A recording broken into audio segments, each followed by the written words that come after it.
Hola a todos, bienvenidos a Aprendiendo Termodinámica. Yo soy Tania para quienes son nuevos en el canal y el día de hoy vamos a estar hablando sobre el aire húmedo, que es el aire que contiene vapor de agua y es un caso muy particular de estudio. Así que pónganse cómodos, vayan por un tecito si quieren y comenzamos.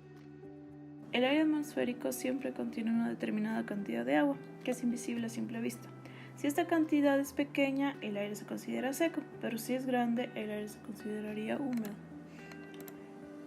La humedad del aire atmosférico proviene de la evaporación parcial de grandes masas de agua, ya sea de mares, lagos, lagunas, de ríos y también del vapor de agua que exhalan los animales y los vegetales. Este grado de humedad nos permite clasificar el aire, como lo mencionaba, en húmedo o seco, donde este primero resulta de la mezcla de dos gases perfectos que son el aire y el vapor de agua. La presión del aire atmosférico resulta de la sumatoria de la presión parcial de aire seco y de la presión parcial de vapor de agua, que siempre es menor que la presión del vapor saturado, en este caso denominado como PS. Por lo tanto, el aire atmosférico no está saturado, solo en un ambiente en el cual la presión de vapor sería igual a la presión del vapor saturado, recién se consideraría un aire saturado. En este gráfico podemos ver que si se realiza una condensación del aire a una presión constante P1 desde el punto 1 al punto 2, este punto 2 se convertiría en el llamado punto de rocío, que es la temperatura a la cual se condensa el vapor contenido en el aire húmedo. La humedad absoluta y la humedad relativa se puede expresar mediante el grado de humedad, donde la humedad absoluta está definida como la cantidad de vapor de agua que contiene la unidad de masa de aire seco. Y la humedad relativa es la relación entre la presión que existe en el vapor contenido en el aire a una temperatura dada y la presión máxima que tendría a esa misma temperatura, que sería la llamada presión de saturación que estábamos mencionando.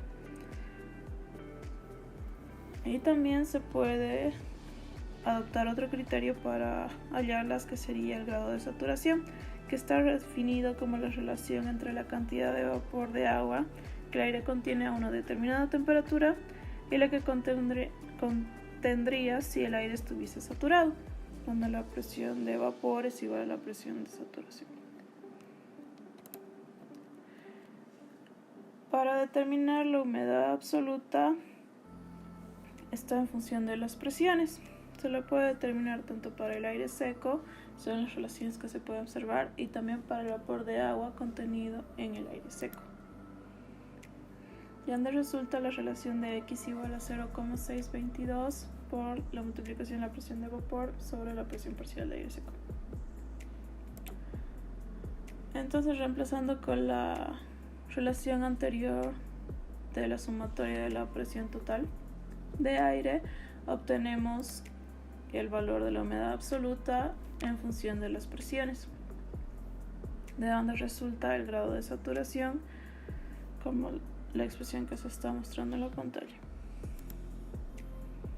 Volumen y peso específico del aire húmedo. De la expresión de la presión atmosférica total y sustituyendo con las expresiones de la anterior diapositiva para el grado de humedad, se obtiene la relación del volumen específico del aire húmedo, lo que nos lleva a calcular la entalpía del aire húmedo, que esta entalpía resulta ser la suma de las entalpías del aire seco como la entalpía del vapor de agua, que está denominada con la letra I. Y en la expresión de la izquierda se puede ver la que representa la sumatoria de estas dos, donde si sustituimos los valores que le corresponden al calor específico tanto del aire seco como del vapor de agua, nos resulta una expresión de IT aproximadamente igual a 0,24 por T más 595 por X. Esto también considerando que en condiciones normales la humedad absoluta del aire húmedo es bastante pequeña, por lo que el miembro de 0,45 por la temperatura por X se estaría despreciando en esta ocasión. El diagrama entálpico nos permite representar en un plano los distintos parámetros que contendría este aire húmedo. Este diagrama también es llamado diagrama de Molière y se tiene en las ordenadas la temperatura del aire a grados centígrados, en las abscisas la humedad absoluta en gramos por kilogramo, en las líneas horizontales se tiene una familia de isotermas, en las líneas verticales está la familia de las entalpías constantes. En la curva verde se puede observar que está la entalpía del aire húmedo, que es la entalpía total. Todo este diagrama está graficado bajo una presión constante, que sería de una atmósfera o de 760 milímetros de mercurio, por lo que no nos serviría este gráfico si es que estuviéramos trabajando con presiones atmosféricas distintas. De donde para la humedad relativa se tiene la expresión que está marcada en celeste, que está en la parte superior y en el margen derecho, que lo que permite este diagrama es de que si tenemos un punto D, nos permite determinar su temperatura, que estaría a 55 grados Celsius, la cantidad de humedad absoluta, que sería de 0,024, la entalpía total del aire húmedo, que es de 28 kilocalorías por kilogramos, está a una presión en condiciones normales de 760 milímetros de mercurio, a 24% de humedad relativa. También tenemos la llamada carta o diagrama psicométrico, donde los psicómetros nos permiten determinar la humedad del aire, que está constituida por dos termómetros, que uno nos mide la temperatura del bulbo húmedo, el otro la temperatura del bulbo seco, donde esa temperatura suele ser mayor. Y si es que este proceso se realiza a una temperatura constante, se consideraría que está realizándose un proceso adiabático, lo que nos generaría también la temperatura de saturación adiabática. Lo que nos indica es de que en este psicómetro, si conocemos tanto la temperatura del bulbo húmedo como la temperatura del bulbo seco y la presión atmosférica a la que se está trabajando, podríamos calcular el grado de humedad del aire, porque estamos suponiendo que se está realizando un proceso de entalpía constante y bajo una saturación adiabática. Aquí podemos observar el diagrama psicométrico, donde en las abscisas tenemos la temperatura del bulbo seco, en las ordenadas el valor que correspondería al punto de rocío, en las líneas inclinadas verdes la temperatura del bulbo húmedo, que se tiene en las curvas celestes el porcentaje de humedad relativa, y estas líneas inclinadas fucsias serían divisores que nos permiten obtener volúmenes específicos del aire a presión atmosférica normal. Y este diagrama, al igual que el anterior de Molière, trabaja a una presión normal de 760 milímetros de mercurio. Lo que significa que si en el psicómetro el bulbo seco nos registra una temperatura de 32 grados centígrados y el bulbo húmedo una temperatura de 23 grados centígrados, eso significaría que el sistema se encuentra con 47% de humedad relativa, que el punto de rocío está a 19,3 grados Celsius, la humedad absoluta se tiene de 0.0142 kilogramos sobre kilogramo,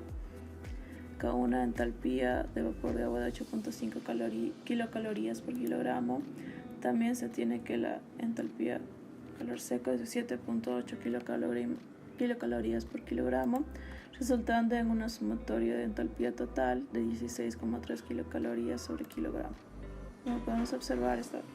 entalpía es el resultado de las anteriores dos, el resultado de la suma de las anteriores dos, lo que nos daría un volumen relativo de 0.886 metros cúbicos sobre kilogramo y un peso específico de 1.13 kilogramos sobre